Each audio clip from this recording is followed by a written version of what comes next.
तो demon slayer ये सिर्फ एक एनिमे नहीं है, ये एक ग्लोबल फिनोमेनन है। पर सवाल ये उठता है, आखिर ये इतना बड़ा बना कैसे? अब जरा इस नंबर पर गौर कीजिए। $500 मिलियन से भी ज्यादा ये demon slayer Mugen train movie की कमाई है, और इसने इसे कोई मामूली हिट नहीं बल्कि इतिहास की सबसे ज्यादा कमाई करने वाली जापानी फिल्म बना दिया। और मजे की बात यह है कि यह सब हुआ एक ग्लोबल पैंडेमिक के बीच में। मतलब ये हुआ कैसे? लेकिन यही कहानी में एक मजेदार मोड़ आता है। इतनी जबरदस्त कामयाबी के बाद भी बहुत से लोग हैं जो इसकी कहानी को फॉर्मूला बेस्ड कहते हैं। कुछ तो यहां तक कहते हैं कि ये ब्रेन डेड है। उनका मानना है कि ये बस एक सीधी साधी कहानी है जिससे बस चमकीले चटकीले रंगों में लपेटकर पेश कर दिया गया है। और यहीं से हमारा सबसे बड़ा सवाल खड़ा होता है। एक ऐसा शो जिसकी कहानी को कुछ लोग साधारण कहते हैं, वो आखिर कैसे एक ग्लोबल सनसनी बन गया, इतना बड़ा कि उसने पूरी इंडस्ट्री को ही बदल कर रख दिया।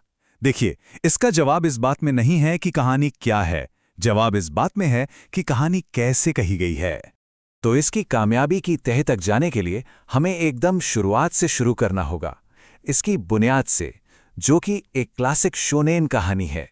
अब जिन लोगों को नहीं पता उन्हें बता दें कि शोनेन ये एक ऐसा जॉनर है जिसमें एक्शन, एडवेंचर और दोस्ती की ताकत पर बहुत जोर दिया जाता है।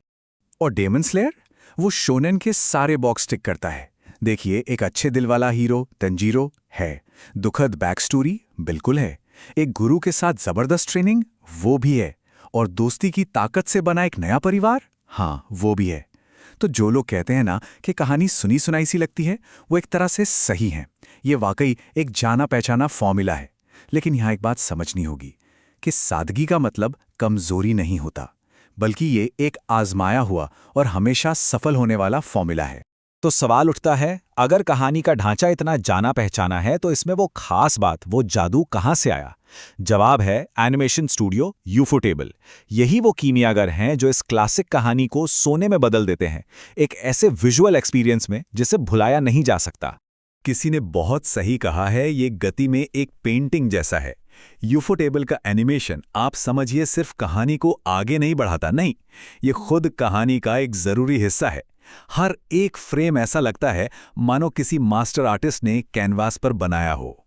अब उनकी कला को समझने के लिए चलिए एनिमेशन की दुनिया में थोड़ा झांकते हैं। मोटा मोटा समझें तो दो तरीके हैं। एक है हाथ से बनाई 2D एनिमेशन, जो किरदारों के एक्सप्रेशंस के लिए बेस्ट है, और दूसरी तरफ है कंप्यूटर से बनी 3D CG, जिससे बड़ी बड़ी दुनिया और कमाल के कैमरा मूवमेंट्स बनते हैं।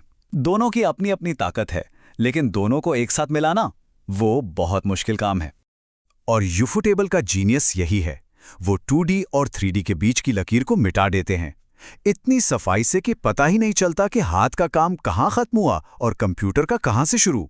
और नतीजा है एक ऐसी विजुअल भाषा जो एकदम डायनामिक है और पानी की तरह बहती है। उनका तरीका कुछ ऐसा है, सबसे पहले वो बनाते हैं दिमाग घुमा देने वाले 3D एनवायरनमेंट, जैसे कि वो इन्फिनिटी कैसल। फिर उसी स्पेस में वो ऐसे कैमरा मूवमेंट्स प्रोग्राम करते हैं जो असल में नामुमकिन लगते हैं। अब इसके ऊपर वो बिठाते हैं हाथ से बनाए गए एक्सप्रेशन से भरे 2D कैरेक्टर्स, और फिर आखिर में पानी, आग, बिजली जैसे डिजिटल इफेक्ट्स, इन सबको एक साथ मिलाकर एक मास्टरपीस बना देते हैं।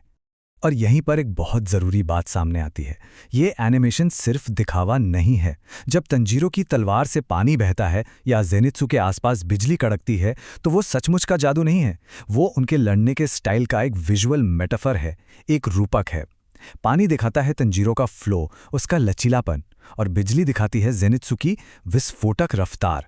मतलब एनिमेशन हमें किरदारों के बारे में कुछ बता रहा है, सिर्फ दिखा नहीं रहा।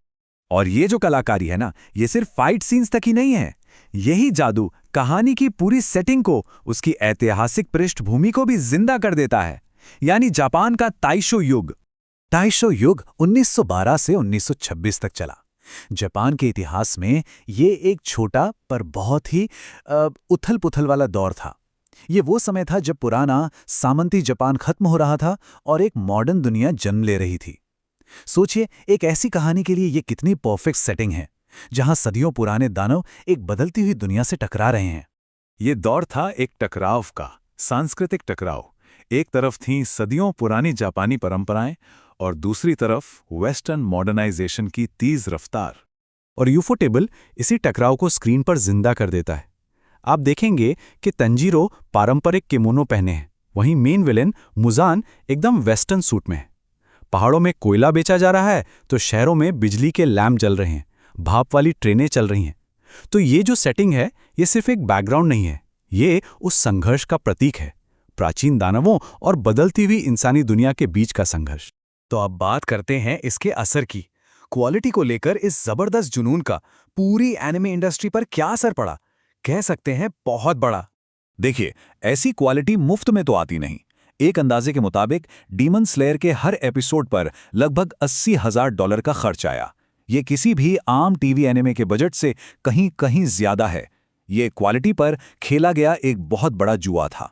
और ये बात कोई फैन या क्रिटिक नहीं कह रहा, ये कहा है स्टूडियो पियोट के प्रेसिडेंट ने। जी हाँ, वही स्टूडियो जिसने नारुतो और ब्लीच जैसे शो बनाए हैं।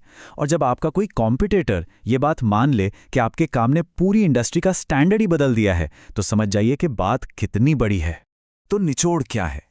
निचोड़ ये है कि डीमन स्लेयर में एनिमेशन सिर्फ सजावट नहीं है। ये एक सीधी साधी कहानी को लेता है और उसे एक इमोशनल, एक शानदार अनुभव में बदल देता है।